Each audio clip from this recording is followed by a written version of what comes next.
हजीरा स्वामी। दोस्तों,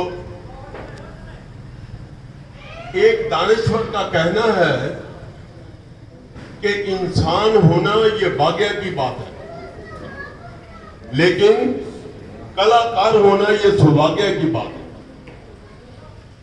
श्री हरि कृष्ण पावा उन खुशकिस्मत लोगों में से थे जिन्होंने प्रभु की बख्शी हुई शक्ति से और अपनी अंधी कोशिशों से दिन का काफी हिस्सा संगीत का रियाज करके ये सौभाग्य प्राप्त किया।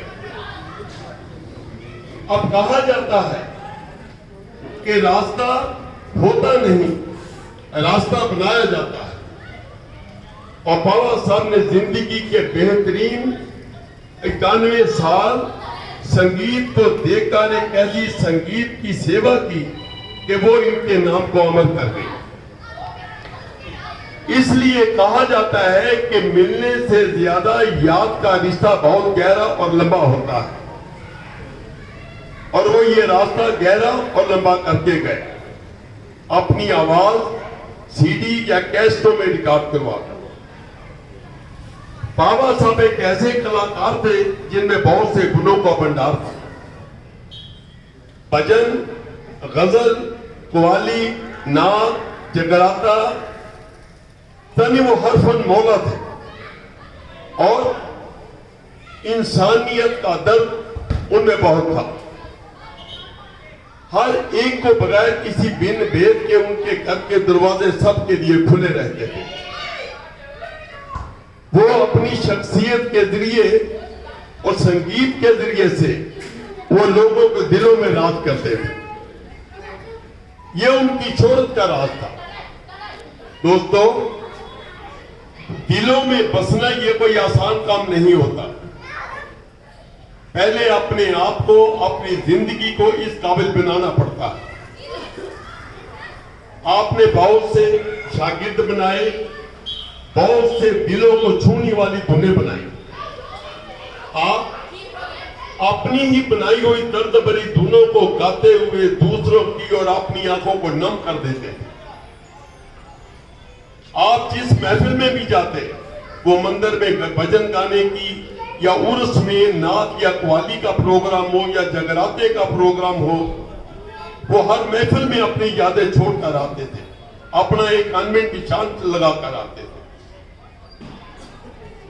अब आपने किसी शायर से कोई तालीम हासिल नहीं की, लेकिन इसके बावजूद भी वो खुद लिखते भी थे, और हजारों की तादाद में उनके पास शायरों का कलाम भी था। और याददाश्त उनकी ऐसी थी कि कई शायरों का कलाम उनको जुबानी याद था। राग विद्या पर उनको पूरा उबूर हासिल था। दोस्तों, राग विद्या जिनका सरमाया हो, उनका हृदय बड़ा कोमल होता है। इसका नजारा मुझे कई बार देखने को मिला, क्योंकि मेरा उनका साथ तकरीबन 40-45 साल का था। वो मेरे उस्ताद भी थे और मेरे बड़े बेतकल्लफ हमदर्द वो दोस्त भी थे। मैं संगीत की तालीम अपनी हेल्थ की प्रॉब्लम की वजह से ना ले सका, लेकिन उर्दू के अल्फाज, उनके माने और गुफ्तगू का सलीका मैंने जरूर उनसे सीखा। अब एक और बड़ी खूबी इनमें थी कि वो जो भी गाते थे अपनी बनाई हुई धुन पर ही वो गाते थे, और अपनी कंपोज की हुई गायकी को ये गाना बहुत बड़ी काबिलियत का काम होता। दोस्तों, बाबा साहब का हरा भरा परिवार है, जीवन साथी का सुख है, बहू बेटियों का सुख है, और सोने पर सुहागा के पोते पर पोतों का भी सुख है।